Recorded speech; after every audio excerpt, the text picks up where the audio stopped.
Olá, tudo bem com vocês? Vamos começar agora mais uma aula, de biologia celular, dando continuação à nossa disciplina, certo? Vimos na aula passada as células procarióticas, certo?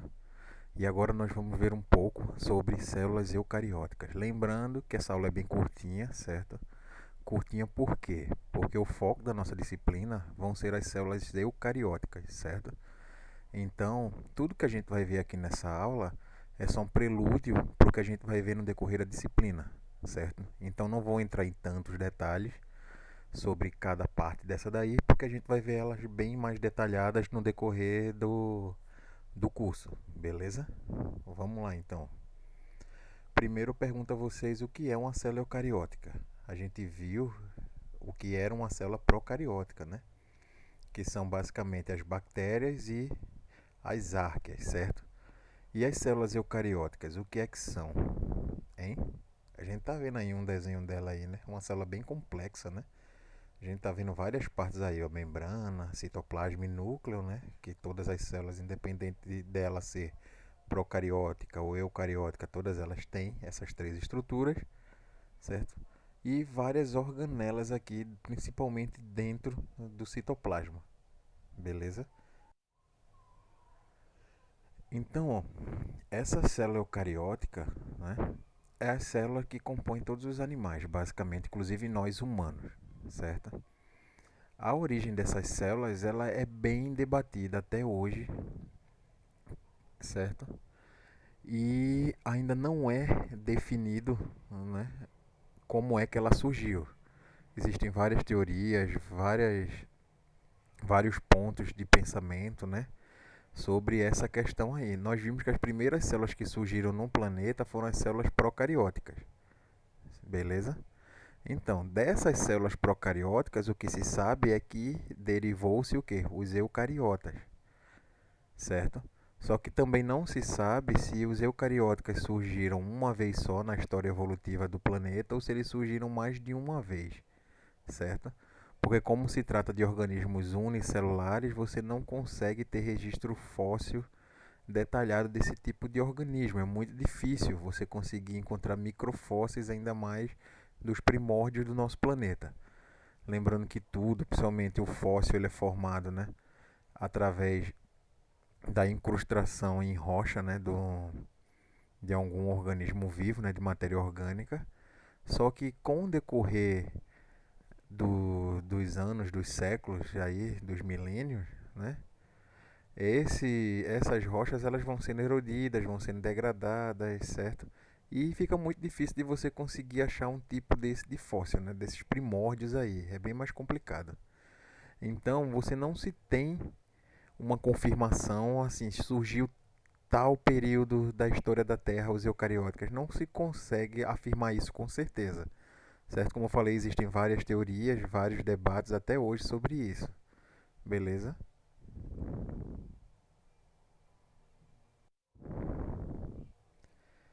Ó, supõe-se, né?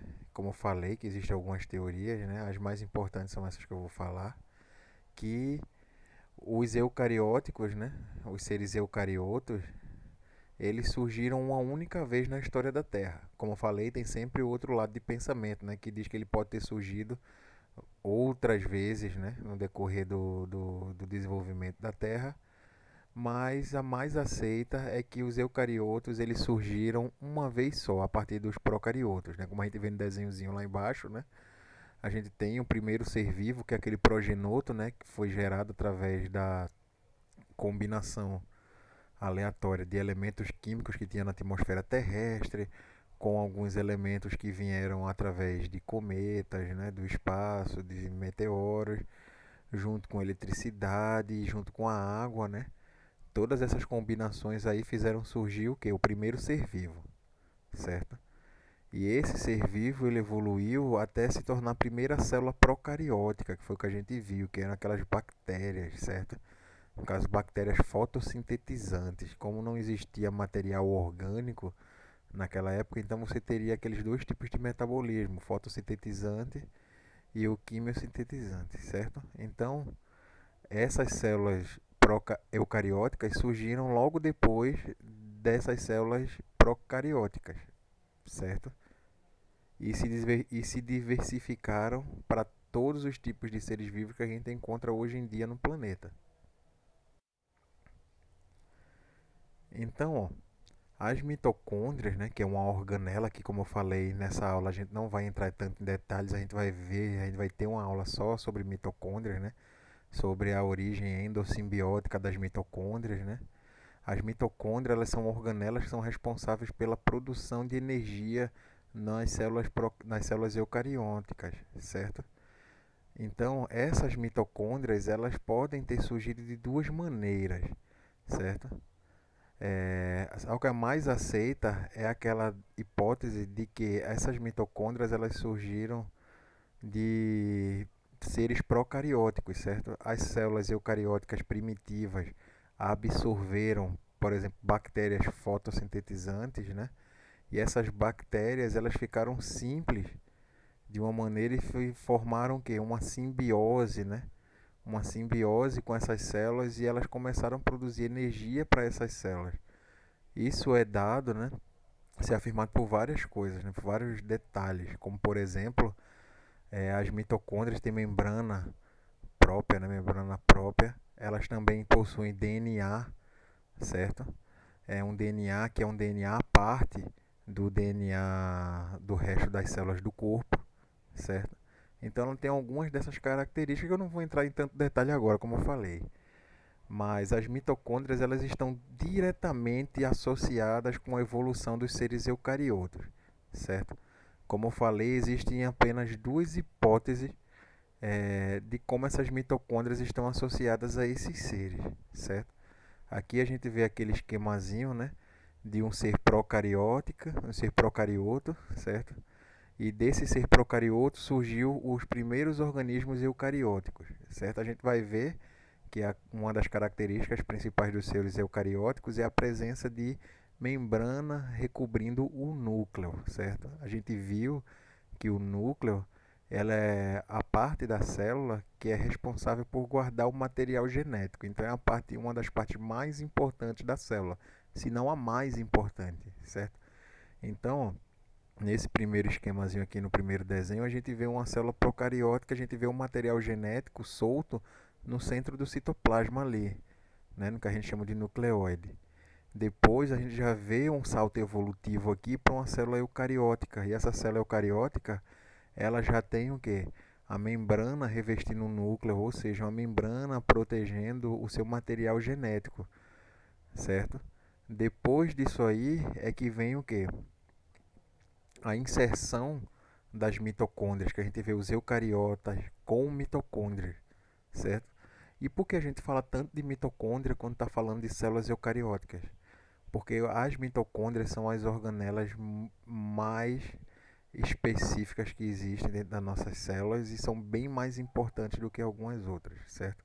Importantes em que sentido que eu falo? Porque sem as mitocôndrias, as células eucarióticas poderiam sobreviver, poderiam, certo? Até com algumas estruturas, algumas organelas análogas a elas fazendo essa função de produção de energia. Só que as mitocôndrias elas são extremamente eficientes nessa questão de geração de energia, certo? Lá vai ocorrer o que? O ciclo de Krebs, certo? Aquela questão da cadeia transportadora de elétrons. Você vai ter também a questão da glicólise, tudo ali relacionado com a mitocôndria ali gerando energia, né? Gerando ATP para fazer todo o funcionamento do nosso corpo. Então, por essa organela ser extremamente específica, ser extremamente eficiente, se acredita que foi por isso que as células eucarióticas tiveram condições de aumentar de tamanho, certo? As células eucarióticas são extremamente maiores do que uma célula procariótica, certo? E esse tamanho avantajado e essa diversidade que a gente tem de célula eucariótica, ela se acredita que se dá por conta da presença da mitocôndria, que é a organela mais importante na questão entre todas as organelas que compõem os organismos eucarióticos, certo? E a partir daí, né, dessa célula eucariótica com mitocôndria, se diversificou todas as células que a gente conhece hoje, e essas células se juntaram e formaram os organismos mais complexos, e esses organismos complexos têm culminou em toda a diversidade biológica que a gente encontra hoje no planeta, certo? Isso começou, né, o primeiro eucarioto, né, sem mitocôndria, ele surgiu o quê? Há mais ou menos 3,2 bilhões de anos atrás, certo? Desde que a primeira célula procariótica surgiu. A primeira célula procariótica surgiu há 3,7 bilhões de anos, certo? A primeira célula eucariótica sem a mitocôndria ela surgiu há cerca de 3,2 bilhões de anos.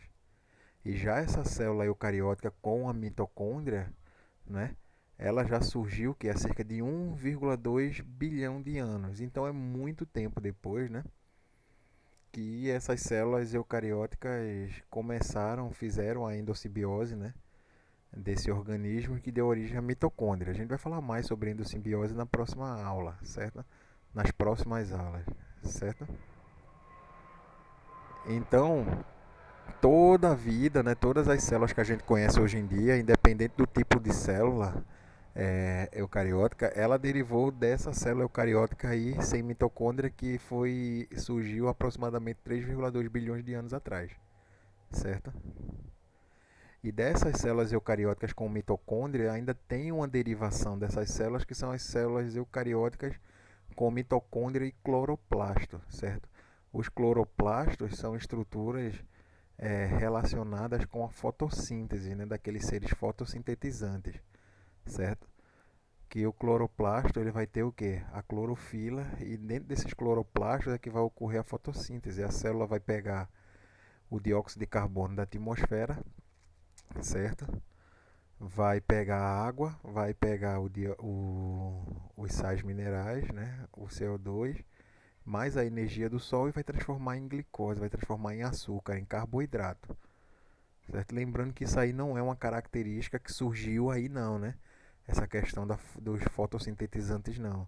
Essa questão dos fotossintetizantes surgiu lá atrás também, já com os seres procarióticos, certo? Com as cianobactérias, que foram um dos primeiros seres a surgir aqui no planeta, certo? Eles já tinham cloroplasto e faziam fotossíntese, certo?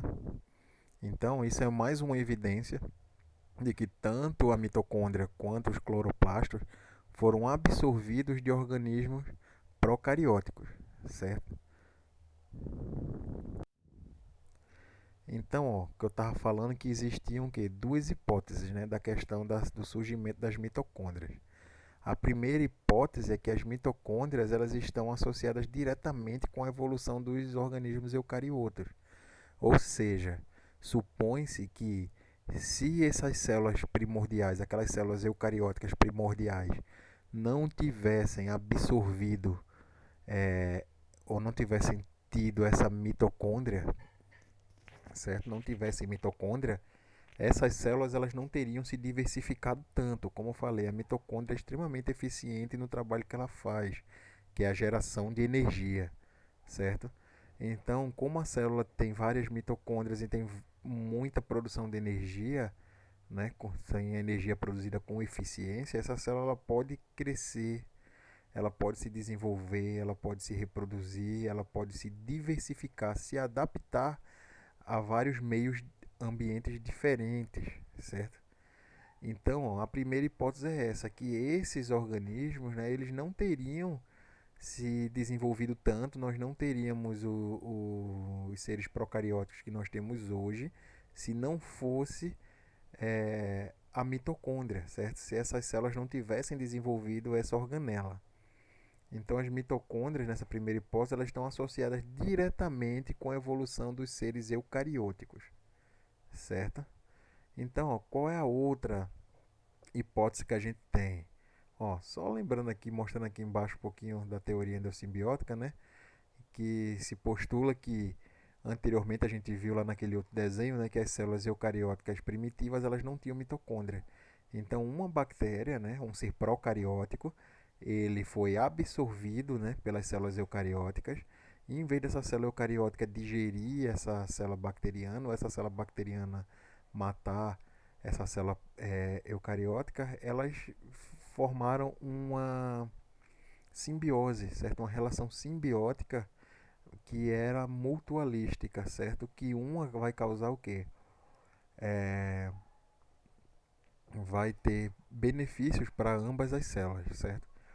Então, como essa célula bacteriana ela vivia dentro dessa célula eucariótica, ela começou a perder várias de suas organelas, né, já que ela não precisava, que a própria célula alimentava ela, e ela ficou só com as partes principais, certo? Então, ó, só voltando aqui, a primeira hipótese, não é que as mitocôndrias elas estão associadas diretamente com a evolução dos eucariotos, certo? Se não fossem as mitocôndrias, os eucariotos não existiriam da maneira que existem agora, certo? Isso se tivesse se desenvolvido, né? Se conseguisse se desenvolver, né? A chegar até as nossas eras. E se tivesse conseguido chegar até os nossos tempos agora, seríamos o quê? Basicamente células como bactérias, certo? Seres unicelulares, certo? Ou então vivendo em pequenas colônias de células, mas não com a diversidade que nós temos hoje, né? A grande diversidade. Então, a segunda hipótese é que as mitocôndrias elas surgiram depois do aparecimento dos eucariotas, certo? Os eucariotas surgiram e depois de muito tempo, né? Que a gente vê aqui no desenho, que os primeiros seres, o procariota, se desenvolveram, né? Depois surgiram os seres eucariotas ancestrais, né? Sem a mitocôndria. E esses seres eucariotas ancestrais, depois de muito tempo, absorveram uma bactéria daquela, né? E transformaram essa bactéria basicamente numa mitocôndria, certo? Então tem essas duas linhas de raciocínio, que as mitocôndrias surgiram depois do aparecimento dos eucariotas e aquela linha de raciocínio que as mitocôndrias surgiram junto com os eucariotas, certo? Ela não foi basicamente absorvida, ela foi absorvida logo quando a primeira célula eucariótica foi formada e assim foi passada adiante, certo?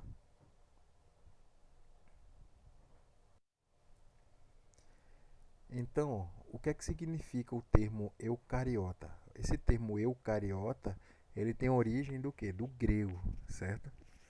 Então, o eu significa bom ou perfeito, certo?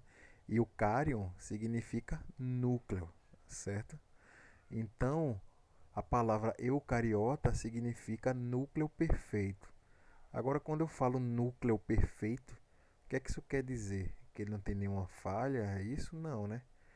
Quando a gente viu ali que eu falei nos slides anteriores, uma das características dos seres eucariotas é justamente essa, né?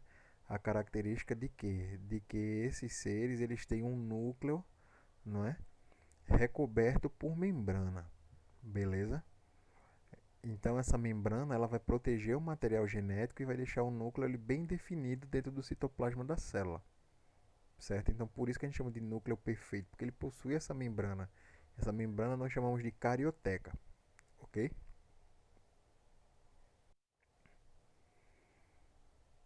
Então, nós vimos na aula anterior que os procariotas eles eram o quê?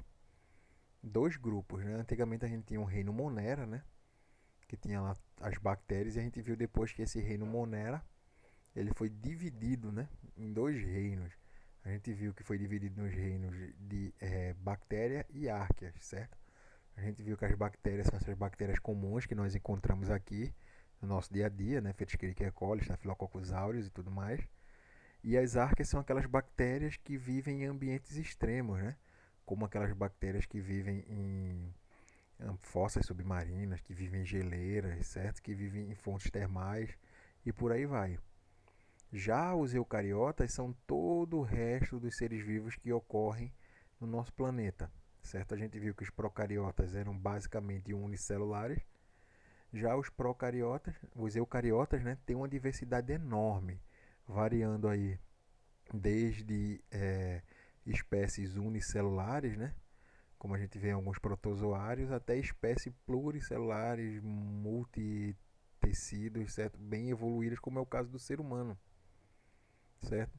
Então, ó, todos os reinos que não sejam o reino bactéria e o reino árquea, né, que são procariotas, os eucariotas têm todos os outros reinos associados, né? Os protistas, certo? O plante, o fungo e o animalia, certo? O animalia a gente sabe que são os animais, né? O fungo tem todos os fungos aí. O plante também tem todas as plantas, né? E os protistas, basicamente, que são as algas, certo? Lembrando que alga não é planta, alga é um protista, ok? Então, todos esses daí, eles são organismos eucarióticos, certo? Então, você pega todos esses quatro reinos aí e todas as espécies, todos os gêneros, todos os filos que tem dentro desses reinos aí são eucarióticos, certo? Aí você vê, né, a questão da diversificação. Aí você fala, então os eucarióticos são mais evoluídos que os procarióticos, certo? Ó, nós não podemos dizer que um ser é mais ou é menos evoluído do que outro ser, que seja contemporâneo a ele. Que, por exemplo, nós vimos que as bactérias, né, e as arqueias foram os primeiros seres vivos que surgiram no planeta. São os seres mais antigos que nós encontramos aqui no planeta Terra, certo? E o ser humano é o quê? É um dos seres mais modernos, né? Por assim dizer, um que surgiu há menos tempo no nosso planeta. Então eu posso dizer que uma bactéria ela é menos evoluída do que um ser humano? Não, né? Se esses seres chegaram até os nossos dias com sucesso, certo? Então esses seres têm o mesmo nível de evolução, beleza? Uns sendo mais complexos e outros sendo mais simples.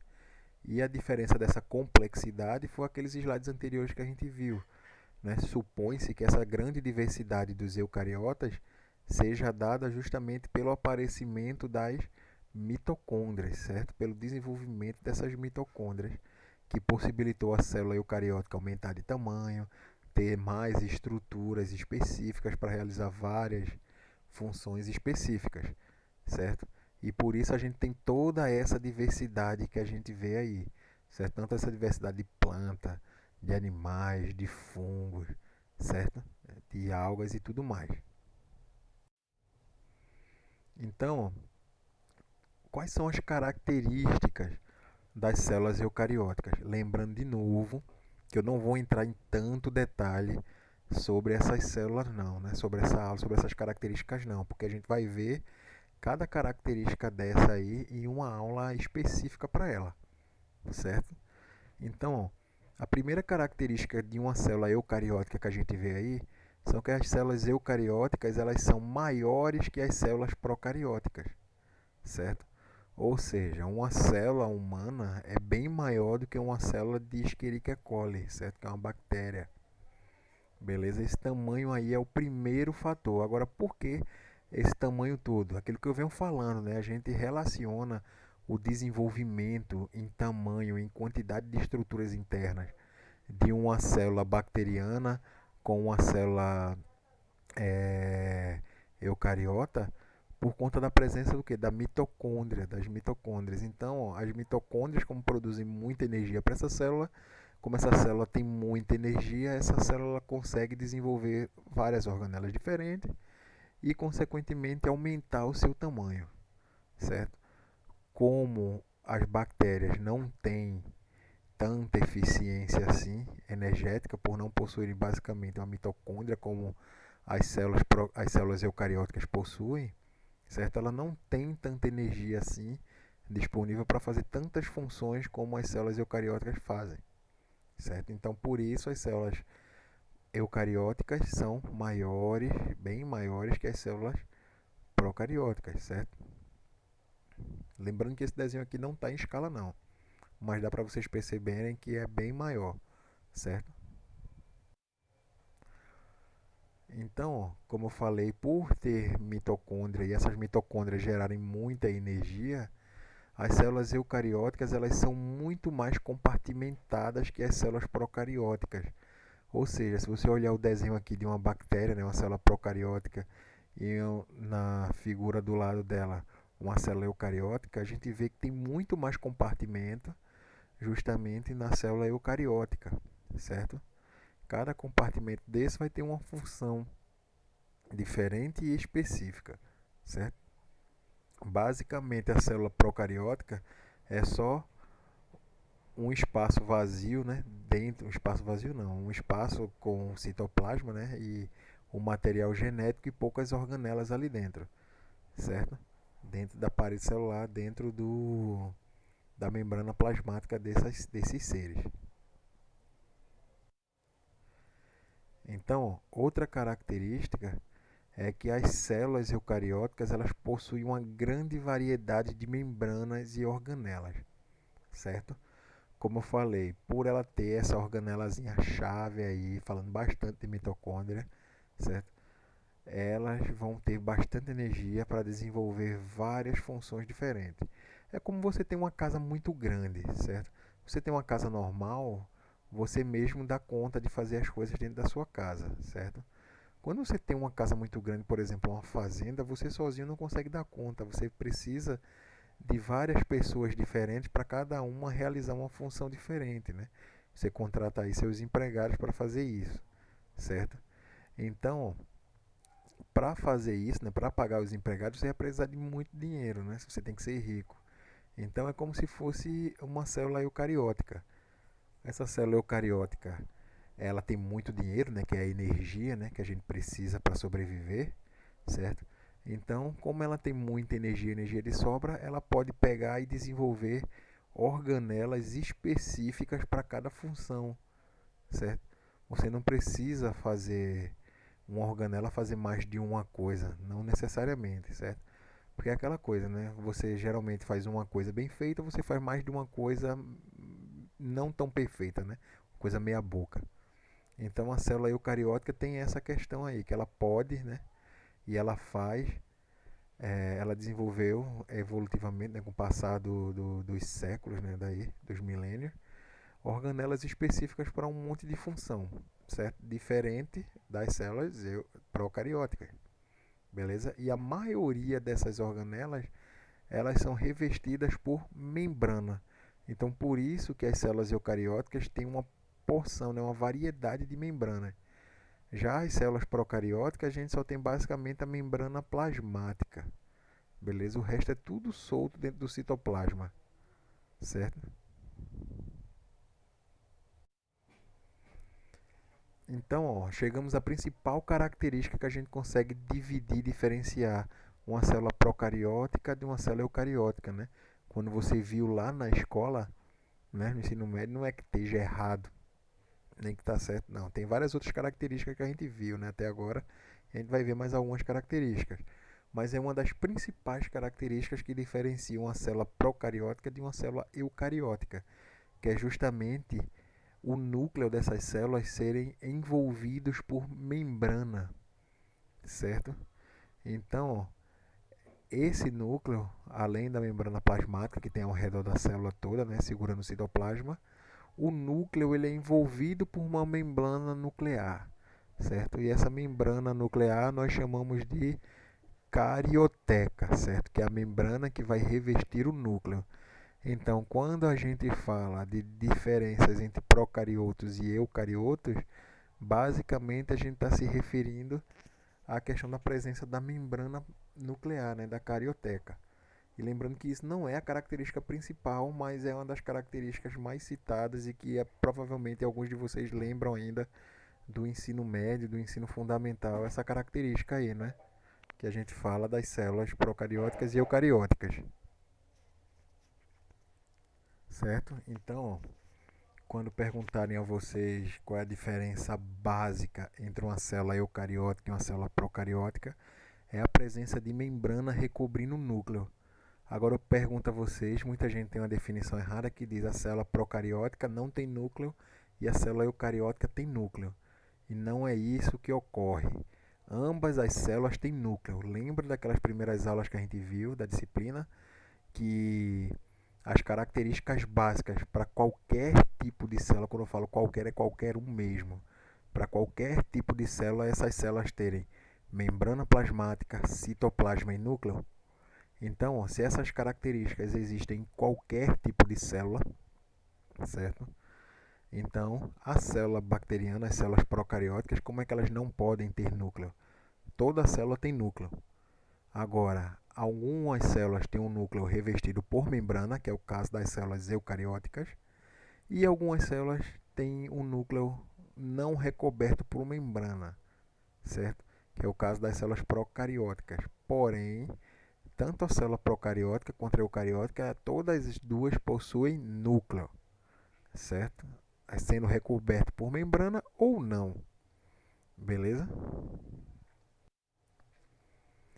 Então, outra característica, né, dessas células eucarióticas, por elas terem bastante tipos de membranas diferentes, né, e vários tipos de organelas diferentes também, que permitem que elas façam várias funções, essas células eucarióticas elas possuem um mecanismo de brotamento ou então de fusão de vesículas, né, que a gente chama de endocitose ou exocitose, certo? Então, ó, esses mecanismos de endocitose ou exocitose são mecanismos de entrada e de saída de componentes da célula. A célula ela vai ter que se alimentar, logicamente, e vai ter que excretar algumas coisas que ela não vai absorver, por exemplo. Então, ó, quando essa célula quer absorver alguma coisa, no primeiro desenho aqui da esquerda para a direita, né? Por exemplo, essas bolinhas verdes que a gente tem aqui, né? Elas têm que penetrar dentro da célula e a célula é recoberta por membrana plasmática, né? Essa membrana ela começa a sofrer, né, uma deformação. Essa deformação começa a se fechar, né, ao redor dessas substâncias, né? E ela forma uma micela, certo? Ela forma um compartimento aqui que vai envolver, né, que vai envolver esse material que entrou dentro da célula, esse material particulado, que a gente chama de vesícula, certo? E aí essa vesícula pode ter vários destinos para várias organelas dentro do corpo celular, certo? Que é a entrada de material na célula a gente chama de endocitose, né? Através da formação de vesículas, certo? Vesícula é esse pedaço de membrana que se desprende da membrana plasmática e envolve o material que está penetrando na célula, certo? O outro tipo de mecanismo, né, de formação de vesículas é a exocitose, certo? E depois que esse mecanismo aqui desse primeiro desenho aqui, que esse substância entra na célula, forma essa vesícula, né? Ocorreu a endocitose, forma a vesícula e essa vesícula vai levar esse material para alguma outra célula, certo? Essa célula vai fazer alguma outra organela, perdão. Essa organela vai fazer o seu trabalho e o que não prestar, essa célula vai ter que descartar. E ela vai ter que descartar como? Da mesma maneira que entrou. Ela vai pegar esse material que vai ter que ser descartado, vai formar uma vesícula ao redor com a parte da membrana plasmática. Essa vesícula vai migrar até a membrana plasmática externa, né, da célula, até os limites da célula. Quando chegar lá, ela vai se fundir com a membrana plasmática que está ao redor da célula e depois vai liberar o conteúdo que estava no interior dela para fora da célula, certo? Esses dois mecanismos aí nós chamamos de endocitose e edocitose, certo? Que são os mais existem outros, mas esses são os mais importantes, certo? Que é a entrada de material na célula, certo? E a saída de material da célula. Endocitose, entrada, endo, de entrar, né? Citose, que é na célula, né? Entrada na célula. E exocitose exo significa saída, né? E citose, célula. Então, exocitose, saída da célula. Endocitose, entrada na célula, certo? Então, ó, outra característica, né, como eu falei, das células eucarióticas é que essas células eucarióticas elas possuem organelas especializadas. Como ela tem muita energia para gastar, não é? Então, ela diversificou o seu aparato celular. Ou seja, ela formou, né, evolutivamente, com o passar do tempo, né, formou várias organelas específicas, várias organelas especializadas em uma função, certo? E isso deixou essas células eucarióticas mais eficazes para a vida, certo? Por isso que ela excede em muito, né, a quantidade de diversificação do que os organismos procarióticos, justamente por ter essa diversidade de estruturas internas, certo? A gente tem como exemplo aí dessas estruturas especializadas os lisossomos, certo? os lisossomos são organelas que são relacionadas com a reciclagem de componentes celulares, certo? Por exemplo, na célula, quando alguma estrutura ela é degradada, né, ela é degradada justamente pelo lisossomo, e esse lisossomo ele vai reciclar esses pedacinhos. Por exemplo, você pega um pedaço de proteína, você vai quebrar essa proteína em que? Em aminoácidos. Depois esses aminoácidos vão ser caminhados, né, e ser transformados em outras proteínas, certo? Então essa questão de reciclagem dos componentes celulares é uma responsabilidade do lisossomo, certo? É uma coisa bem específica. Outro exemplo são os peroxissomas, certo? Que eles servem para quê? Para síntese, né? Para sintetizar, né? E decompor peróxido de hidrogênio, certo? Então é uma coisa bem específica aí, ó. Você vai produzir o peróxido de hidrogênio e você vai decompor o peróxido de hidrogênio, certo? Então isso é uma coisa bem específica, que se não tivesse energia, né, suficiente, a célula não teria basicamente esse trabalho todo com essa estrutura. Provavelmente ela passaria esse trabalho, essa função, justamente para outra organela, né? Você teria uma organela aí com multifunções, certo? E outra organela extremamente importante, né, que a gente vem falando direto, né, desde o começo da aula, é justamente as mitocôndrias, certo? As mitocôndrias são as organelas responsáveis pela que a gente chama de respiração celular. Aí vocês falam, mas professor, você não disse que a mitocôndria gerava energia?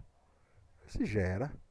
Mas você acabou de dizer que ela faz o processo de respiração da célula. Eu não sabia que a célula respirava. Respira e a mitocôndria ela faz o processo de respiração celular sim. Mas como é que isso é possível? Vê só. Pega nosso corpo mesmo, nós seres humanos, como exemplo. Quando a gente respira, falando macroscopicamente, né, do corpo humano, do sistema como um todo. Quando a gente respira, a gente puxa para dentro o ar cheio de quê? De oxigênio, né? Então, ó, ocorre a troca gasosa nos nossos pulmões, né? Esse oxigênio ele vai para o sangue e o sangue vai carregar para todos os tecidos e células do corpo, certo? Depois esse sangue vai retirar o dióxido de carbono, né, o CO2 que é produzido pelas células e pelos tecidos, né? E vai liberar, a gente libera na expiração, né? A gente expira, né? E libera esse dióxido de carbono, esse CO2 para fora, né? Dióxido de carbono e água. Então, como é que a célula respira? Justamente esse oxigênio que a gente puxa para dentro da célula é justamente o oxigênio que a célula vai utilizar para respirar também. E esse oxigênio ele vai justamente para a mitocôndria, certo? Que é onde vai ocorrer o processo de respiração celular. Depois que a mitocôndria faz todo esse trabalho, né, de respiração celular, de geração de energia, essa mitocôndria ela vai liberar dióxido de carbono e água, ou seja, CO2 e água, que é justamente o que a gente expira, certo? Porque esse dióxido de carbono e água vai ser passado para o sangue, certo? O sangue vai fazer a troca gasosa nos pulmões, vai pegar o oxigênio que está vindo novo e vai pegar esse dióxido de carbono que foi produzido pelas células do nosso corpo e jogar fora, expirar, certo? Então, ó, só usei três exemplos aí de organelas extremamente específicas que a gente pode encontrar dentro de uma célula eucariótica, dentro da estrutura de uma célula eucariótica, certo? Lembrando que nem toda célula eucariótica vai ter todas essas estruturas, todas as mesmas organelas, não, certo? Inclusive, existem até organismos eucarióticos, por exemplo, que não têm mitocôndria, certo? Mas com estudos mais recentes viu que ele não tem mitocôndria, mas ele um dia já teve ou teve uma organela muito parecida com a mitocôndria, por exemplo, o caso de algumas amebas, certo? Então, ó, os ribossomos, né? Continuando falando de organelas, né? Ainda a gente está falando que as células eucarióticas têm vários tipos de organelas especializadas, certo? Mas nem todas as organelas são exclusivas, né? Não é só as células eucarióticas que possuem organelas, não. As células procarióticas também possuem, inclusive essas células também possuem organelas que são parecidas, que são similares, certo? Tem a mesma função e tem o mesmo nome, como é o caso dos ribossomos, certo? Essa questão de ser as estruturas parecidas, né, ter a mesma função, já mostra o quê? Que essas células eucarióticas elas têm um ancestral comum com essas células procarióticas, certo? Ou seja, elas evoluíram de um mesmo ancestral que tinha o ribossomo, certo? Só que os ribossomos nas células eucarióticas são. Eita, fugiu o nome agora. São organelas muito maiores, certo? E muito mais complexas do que os ribossomos que a gente encontra nas células procarióticas, certo? Como eu falei, claro, né? A célula eucariótica é uma célula com mais aparato, com mais energia, mais desenvolvida, não mais evoluída, certo? Então, os ribossomos são aquelas organelas que estão relacionadas diretamente com a síntese de proteína. A gente viu que a gente se alimenta de proteína, essa proteína é quebrada em aminoácidos, né? Esses aminoácidos vão para dentro da célula e dentro da célula, né, lá nos ribossomos é que os ribossomos vão remontar essas proteínas, certo? Então, tanto uma célula procariótica como uma célula eucariótica possuem ribossomos.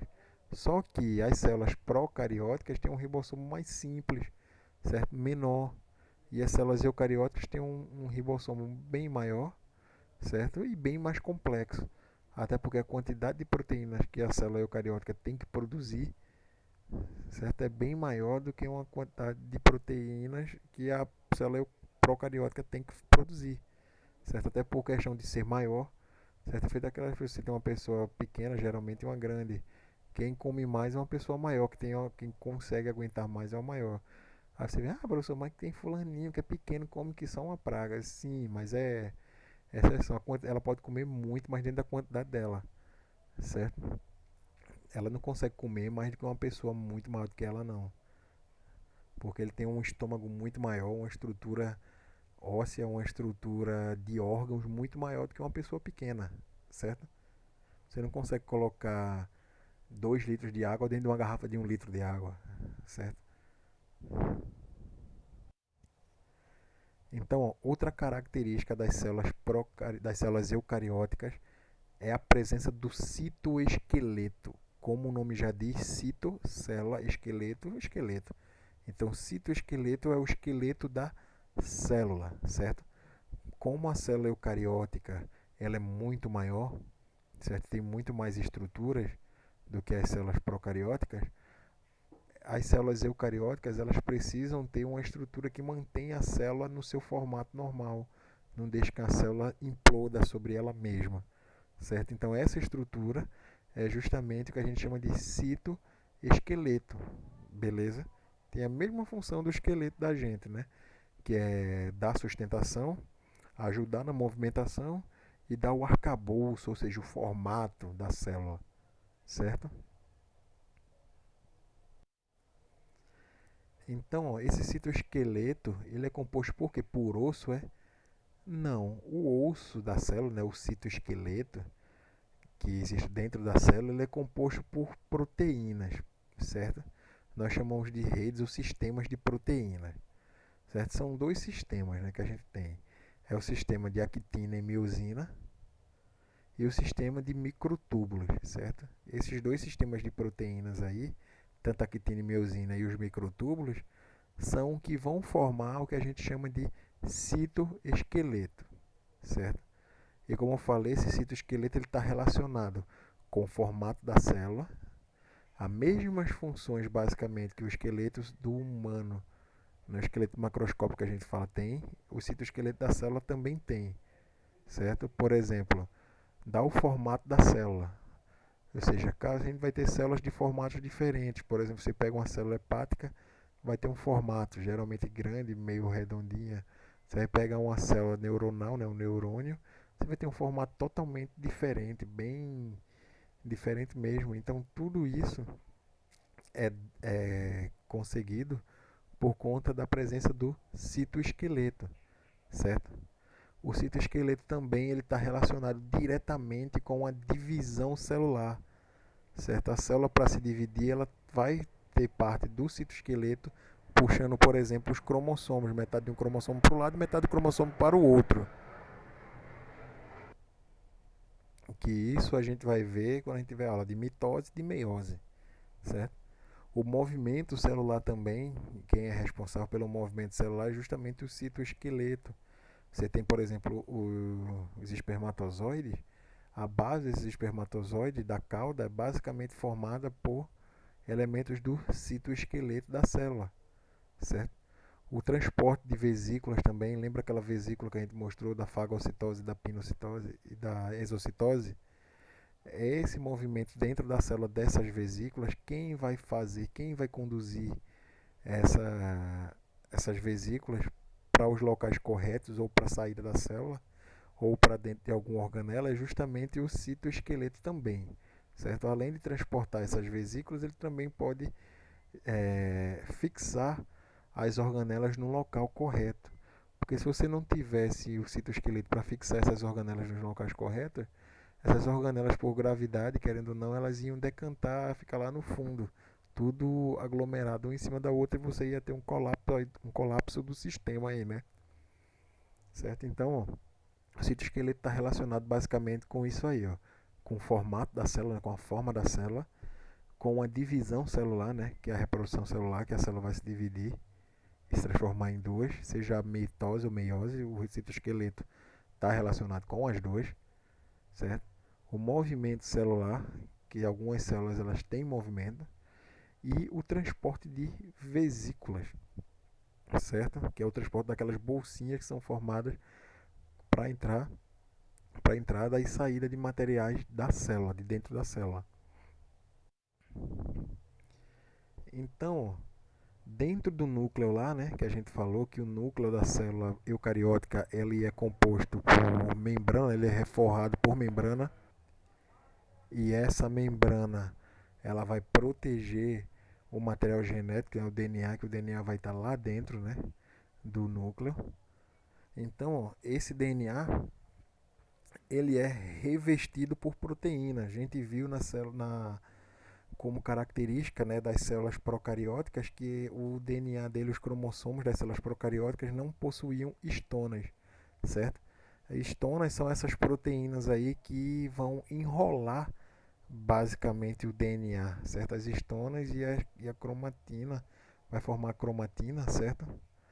Que vai condensar o DNA e vai formar os cromossomos, certo? Então, ó, o DNA da célula procariótica ele está envelopado, né, e dividido no que a gente chama de cromossomos, certo?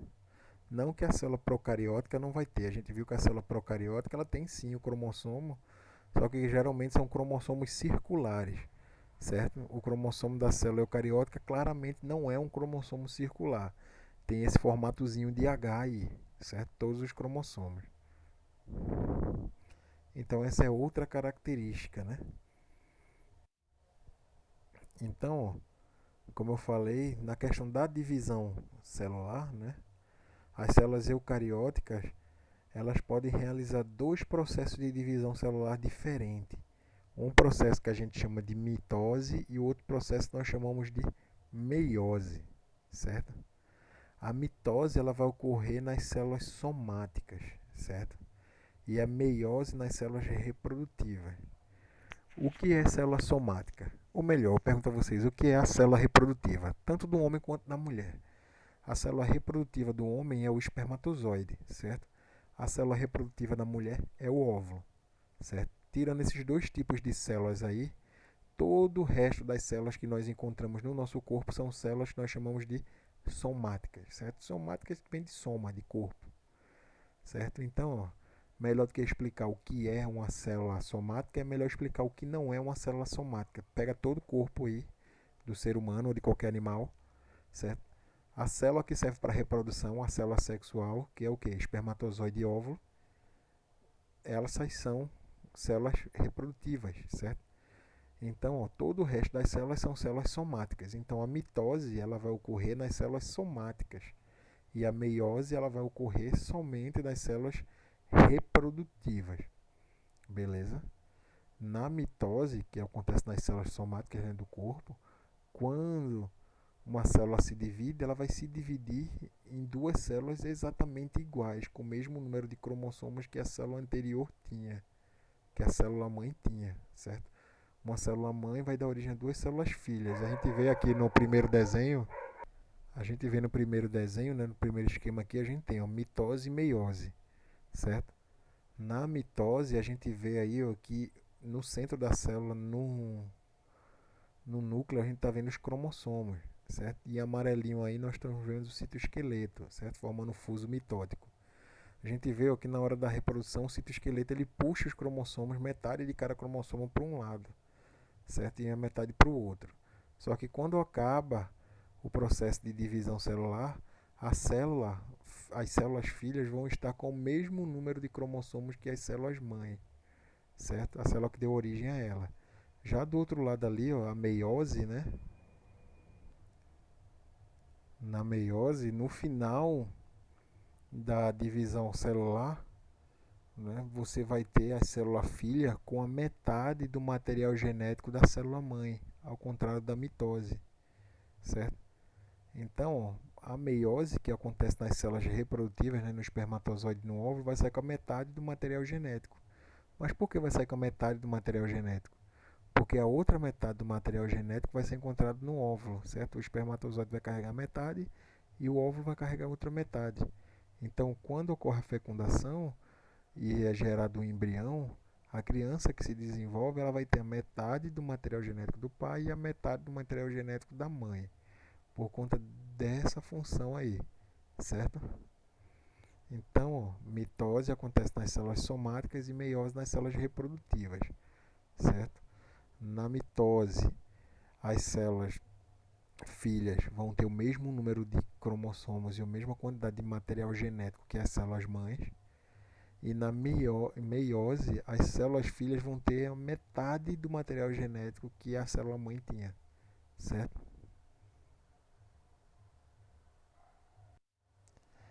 Então, ó, estamos chegando aí no final da nossa aula aí, viu? Foi uma aula super básica, bem tranquila. Como eu falei, a gente vai se adentrar mais nesses assuntos no decorrer da disciplina, certo? Porque o foco da gente é nas células eucarióticas, certo? Então, aqui a gente tem só uma tabelinha bem legal aqui mostrando as diferenças básicas, não é? Das células procariontes e das células eucariontes. Primeiro aqui, ó, do lado esquerdo, a gente consegue ver as células procariontes. Ó, tem ausência de núcleo definido, certo? Então, ó, já nas células eucariontes existe um núcleo verdadeiro, como a gente viu lá na definição do grego, né, da célula eucarionte, né, que é núcleo completo, certo? Com material genético envolvido por membrana nuclear. Essa membrana nuclear nós chamamos de carioteca, certo? Já nas procariontes, o núcleo não está definido, certo? Com membrana. Então, a ausência de núcleo definido, certo? Porque não tem membrana, então você não consegue ter um núcleo bem definido quanto a célula eucariótica. Ó, a presença de pequenas moléculas de DNA circular livres no citoplasma, certo? Que são os plasmídios, que a gente viu lá, que esses plasmídios são DNAs circulares, né, pequenos, ficam soltos no citoplasma e que vão configurar o quê? Resistência das bactérias a antibióticos, certo? Já nas células eucariontes, a gente tem a presença de várias organelas membranáceas, né? Várias organelas membranosas, certo? Todas as organelas são recobertas por membrana. Já nos procariontes, nós não temos organelas recobertas por membrana, beleza? Você tem a ausência de organelas membranosas. Nas procariontes, nós temos o que? A presença de ribossomos, só que esses ribossomos nós vimos que vai ser encontrado nas duas, tanto na procariótica quanto na eucariótica, certo? A diferença é que nas procarióticas, os ribossomos eles são menores e menos complexos que nas células eucarióticas, certo? Já nas células eucarióticas, eles são maiores e mais complexos, certo?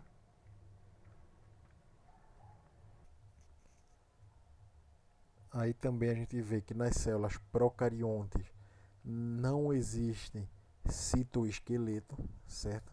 Não vai ocorrer citoesqueleto nas células procariontes.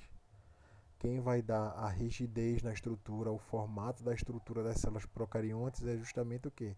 A parede celular das bactérias, certo? A parede celular,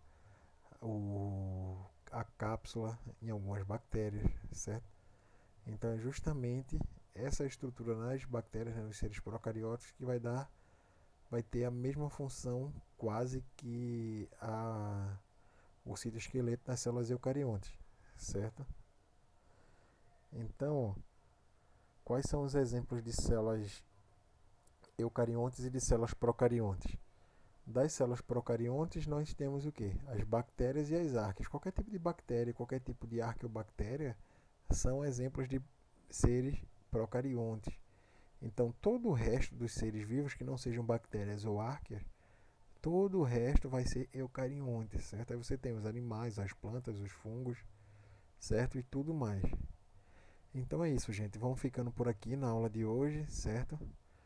Passar o exercício para vocês respondem e me entregam no mesmo esquema, beleza? Fique com Deus e até a próxima aula.